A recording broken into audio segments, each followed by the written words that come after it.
अस्सलाम वालेकुम, कैसे हैं आप सब? ठीक ठाक हैं, खैरियत से हैं? अच्छा, आज हम एक बड़ी इंपॉर्टेंट चीज़ के बारे में बात करेंगे, फेयर वैल्यू गैप और बैग में क्या फ़र्क है, breakaway gap, FEG and bag में क्या फ़र्क है। कभी कभी आपने देखा होगा मार्केट हमें मौका देती नहीं है और सीधा स्ट्रेट फॉरवर्ड जाती रहती है। हम समझते हैं एफईजी में टैप होगी तो हम एंट्री करेंगे, लेकिन वो मार्केट कभी एफईजी में टैप होती नहीं है। असल में वो एफईजी नहीं होता, वो ब्रेक अवे गैप होता है।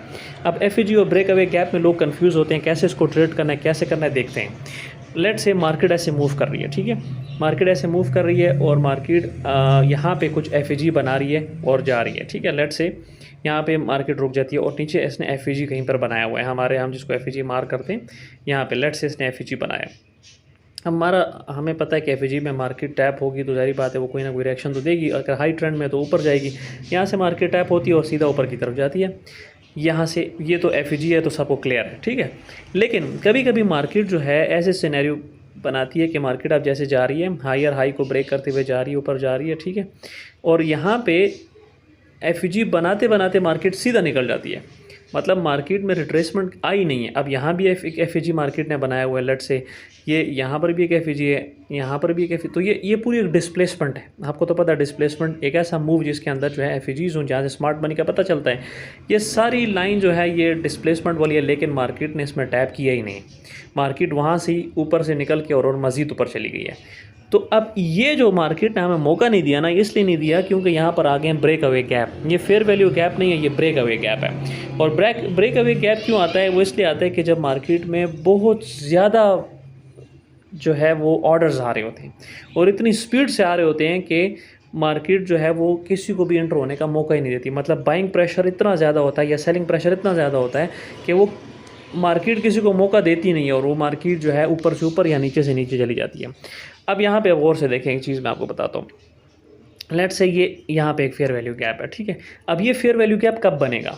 ये फेयर वैल्यू गैप तब बनेगा, एक मिनट में इसको ज़रा थोड़ा सा लाइट करने की कोशिश करता हूँ।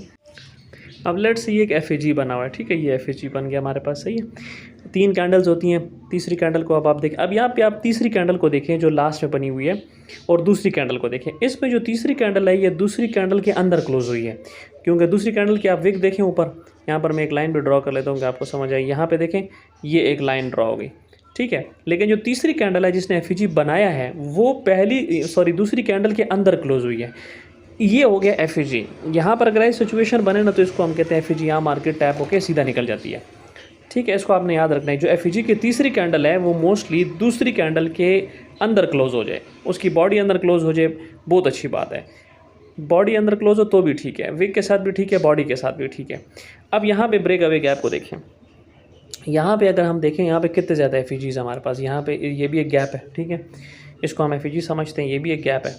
यहाँ पे इसको मैं ठीक करता हूँ थोड़ा सा, हाँ अब ठीक है। ये एक गैप है, ठीक है जी, ये दूसरा गैप है हमारे पास, ये दूसरा गैप है, ठीक है।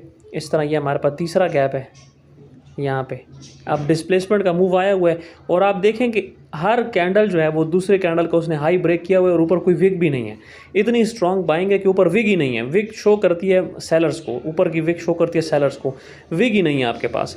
तो यहाँ पर क्या होता है कि जब हम देखते हैं लिक्विडिटी ले लिए, एक कैंडल दूसरा तीसरी कैंडल जब बनती है ना और हम देखते हैं ये तो ब्रेक अवे गैप बन रहा है, ये तो फेयर वैल्यू गैप है नहीं, तो हम स्नाइपर एंट्री इसमें लेते हैं ब्रेक अवे गैप में और सीधा उसमें हम एंट्री ले लेते हैं।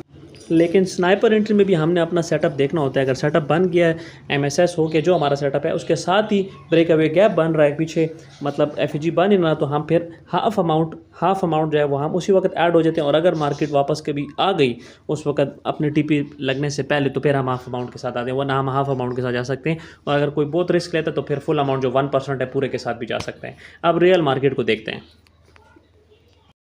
यहाँ पर आप देखें कि ये आपके पास एक ब्रेक अवे गैप है। ब्रेक अवे गैप क्यों है? यहाँ पे देखें ये यहाँ पे इतना बड़ा गैप है, ठीक है। और तीसरी कैंडल को देखें वो दूसरी कैंडल के अंदर क्लोज नहीं हुई, उससे ऊपर क्लोज हुई है, ठीक है। तो इसी वजह से मार्केट ने क्या किया, मार्केट इस कैंडल को देखें, हाँ मार्केट ने क्या किया, अब हम इसको फेयर वैल्यू गैप समझ रहे थे लेकिन ये असल में ब्रेक अवे गैप निकला है। मार्केट ने क्या किया, मार्केट में इसमें टैप ही नहीं हुई, यहाँ पर मार्केट इसमें टैप हुई नहीं है। मार्केट ने क्या किया है, मार्केट ने सिर्फ बताया कि वो टैप होने आ रही है, लेकिन मार्केट टैप हुई नहीं है। मैं सब दोबारा से ज़रा इसको बना लेता हूँ, एक मिनट। यहाँ पे ये एक था, यस, यहाँ पे ठीक है। अब मार्केट ने क्या किया, मार्केट ने यहाँ पे यहाँ तक आई है, रिड्यूस किया बंदों को सीधा ऊपर, और यहाँ पे फिर सीधा और ऊपर, मतलब इस गैप की तरफ आई नहीं है, तो ये होता है ब्रेक अवे गैप। ठीक है, अब देखते हैं फेयर वैल्यू गैप को। अब यहाँ पे देखें ये फेयर वैल्यू गैप है। यहाँ पे तीसरी कैंडल को आप देखें, उसने सेकंड कैंडल के अंदर बॉडी क्लोज की हुई है अपनी। ठीक है, 1 2 3, यहाँ पे आप गौर से देखें तीसरी कैंडल जो ब्लैक नज़र आ रही है उसने सेकंड कैंडल के अंदर क्लोज किया और मार्केट एफईजी में टैप हुई और सीधा ऊपर। तो ये एफईजी था, यहाँ पे मार्केट टैप हुई है, ब्रेक अवे गैप में मार्केट टैप नहीं हुई। तो this is the difference. I hope आपको समझ आई होगी। इसकी प्रैक्टिस करें, अपना ख्याल रखें, अल्लाह हाफ़िज़।